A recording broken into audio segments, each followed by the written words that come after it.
Hello everyone, I'm just super excited to share with you another beautiful hiking series. I'm calling it Lake Hunting Season 1 and let me give you an idea where am I standing right now.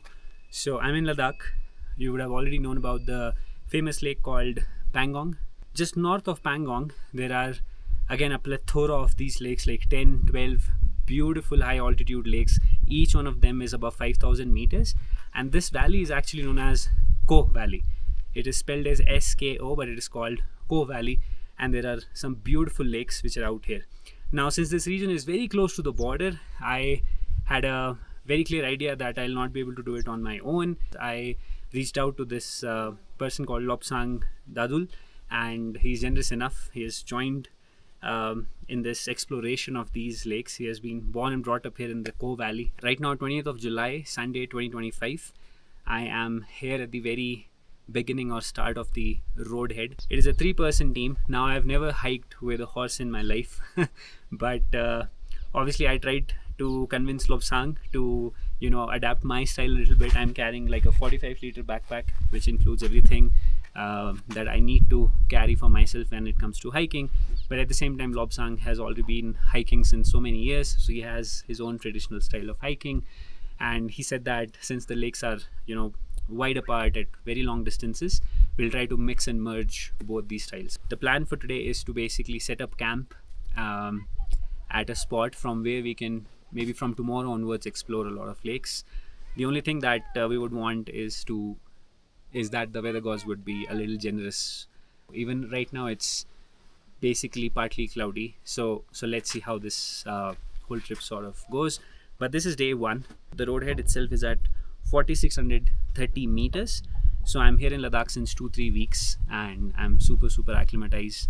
So therefore I think I'll be able to push and we'll be able to camp at 5,300 meters for today. जी, मेरा नाम लोबजांग दादुल है और मैं फोबरांग गांव का रहने वाला हूँ। फोबरांग गांव जो है ना पेंगोंग झील से थोड़ा 10-15 किलोमीटर अंदर वैली में पड़ता है।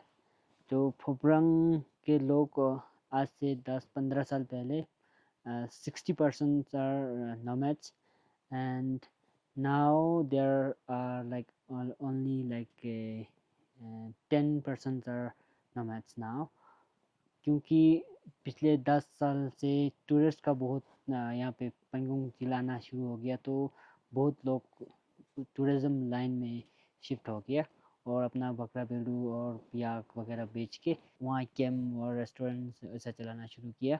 और बहुत लोग यहाँ पे गिरफ्त बीआरओ में काम करने जाता है, आर्मी में काम करने जाता है। और रिसेंटली 2 साल पहले स्को वैली टूरिस्ट के लिए ट्रैकिंग के लिए ऑफिशियली अनाउंस हुआ था, पर लास्ट ईयर हमने 2-3 ग्रुप ले गया था स्को वैली में स्को वैली को एक्सप्लोर करने के लिए।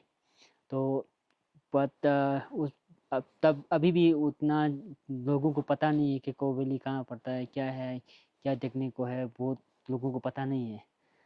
तो हमारा अभी प्लानिंग है कि इसको थोड़ा और एक्सप्लोर करें। Cool. So we are starting our hike at 11:08. We're at close to 4,600 meters. Leaving the camp and the vehicle behind. Nice, relatively bluer skies. So they say that this is not enough load for a horse. They've also understood and tried to accommodate my style, and they're taking relatively less gear. Now we have to hike along the left bank of the Mukpo Gurgur Tso. It is dry as of now. In the very first hour we have done some 3.3 kilometers with some 170 meter of elevation gain. Yeah, that is the Doksa from where we are coming. In the last 2 hours we have done some 5 kilometers. We are at 5,200 meters, experiencing drizzle, gradual climb. So in the last 2 hours we have gained some 400 meters, covering a distance of 5 kilometers. Yeah, we experienced some drizzle for 15 minutes. Now it's all nice and silent again. And I'm just so happy that once I'm done with this hike, I'll be able to map this trail. The horse stops in between, and then yeah, he checks whether the load is on either side or balanced. ये हमारा coral pen है actually, जो लेका बोलते हैं। यहाँ पे पहले शेफर्ड्स लोग आया करते थे अपना शीप्स को लेके। गोट्स को और कई जगह ले जाते हैं, पर शीप्स को यहाँ लाते हैं। तो बुमजी is this one, this specific place is called Bumzi, and that is Bumzi Taktak. Taktak is, this is Bumzi already, and again Taktak is like a step of Bumzi, and behind that is Dhoam Tso, another lake up there. We'll go there tomorrow. So as Lobsang said that this is Bumzi Taktak, and in survey of India you'll see that this place is marked as Bumzi Tso. So there's not much water left now, it's more like a puddle now, and a very tiny sort of a pond.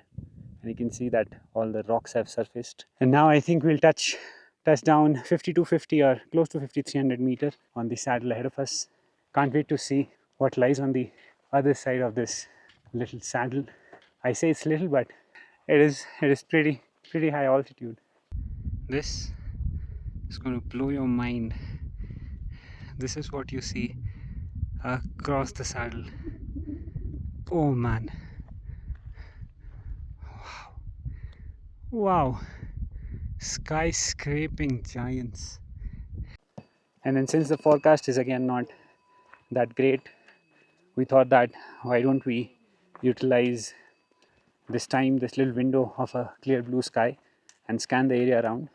So now behold the two beautiful lakes of Djushub Tso and Chota Tso. Extremely pretty, out of this world. And then just adjacent to them is also, I think, Dhoam Tso and Nam Tso. Both Lobsang and the other Achole told me that last year when they had come to Nam Tso, there was no water in it. So they were happy to see that there's water in that lake. But what beautiful lakes. And I could also, see the smile and joy on their faces when they see what the drone sees, and they're like, you know what, we could also invest on a drone and we can actually utilize this tech to basically scan for our yaks, because they're yaks and horses. They go very far away in these valleys and they are at times not always able to trace them.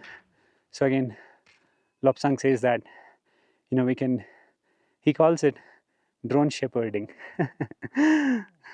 Have a look at this valley, guys. Like, this is just so pretty. Wow.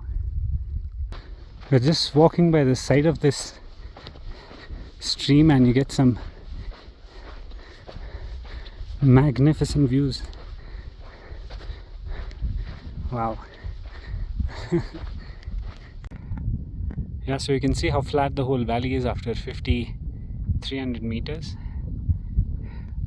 You see some more beautiful glacial peaks. 9.37 kilometers, 4 hours 20 minutes. Stopped for a snack. Rice. We were able to spot kiangs in the valley. Wow, they looked so beautiful in the backdrop of the magnificent skyscraping peaks of the Sko Valley. And our hiking speed has been 2 kilometers per hour until now. I think we're very close to 10k in under 5 hours. Super windy as the day progresses. Winds blowing north through south, but the sun really helps. And what magnificent views! I can't say it enough. Now we have just crossed a pass called Skangla, and now we are just 4 kilometers away from today's point of interest, which is called Mukpo Gurgur Tso. That is a lake near which we are planning to camp. Close to 400 meters to go to the next lake. It has been 5 hours and 20 minutes. Now we have hiked for some 12 kilometers. We are at 400 meters. We are almost there at Mukpo Gurgur Tso. Yeah, so exactly in 6 hours with some 750 meters of gain and 13.5 kilometers, we have come to Mukpo Gurgur Tso. Now we are going to go on the north side and then camp there. But what a beautiful lake. And then the other two lakes, Djushub Tso and Chota Tso, are there. So at 5:10 p.m. we have a final touchdown at Mukpo Gurgur Tso. Again, super lucky with the sunlight that even at 5:15 the whole landscape east of me was just lit so bright in a straight line distance going west here, where you see the clouds in the lowest saddle. It will take us close to 4-kilometer one way. I just can't express how happy I was when I saw two lakes that I also saw in the morning, actually, Djushub Tso and Chota Tso. Perfect reflections, snow-capped peaks, so silent. Not even a single piece of garbage here. Lovely. Mukpo Gurgur Tso. We are here at the camp. They have a big tent. Nice, I like the color. And the closing stats are here. Close to 14 kilometers, 750 meters of elevation gain, 6 hours 10 minutes of total activated time. It includes all the drone flights and all the breaks that I take. Yeah, the time right now is 5:20 p.m. and we are at 5380 meters. The tents are set up. This is my one person 3FUL. UL stands for ultralight, a Chinese brand. I've been using this tent since a couple of years now. Time is 6 p.m. We are on a nice west facing slope, and I'll quickly show you my setup. So my poles are there, water bottle. This is just my mug. They just asked me to carry a little mug to pour things. This is my humble abode. That's my backpack, mattress, sunglasses, head torch, drone, controller, extra batteries.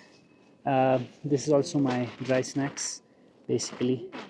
So I was carrying my own snacks. Yep. And then I have my clothes, gloves, bandana, sleeping bag, tent cover. A cover for the sleeping bag, rain jacket. I'm already wearing my padded jacket. Mattress, Lanshan 1% tent. I borrowed Dadul's pole. I can pitch it using my poles also. There are two in there, but they are 120 centimeters, so I use a tiny stone here. But since I have it, I just use it because it's nice to pitch it with 125 centimeter length. And now I think they have set up the kitchen, and we have something to eat. Yeah, so Lobsang is using a kerosene stove. We have Maggie. I'm eating Maggie after 2-3 years, I guess. But nice. Yeah, I don't eat Maggie when I hike on my own. Wow, this is their sleeping space, and they have more space there. Okay, so we have hot water, salt, sampa, which is basically sattu, that is barley powder, and we have churpe, that is yak cheese. Delicious soup. Now the time is 7:10 p.m. and it is getting colder by the minute.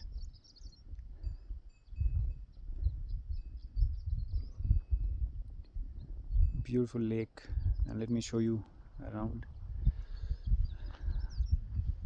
Beautiful mountains, so much of ice and glaciers, beautifully lit sky.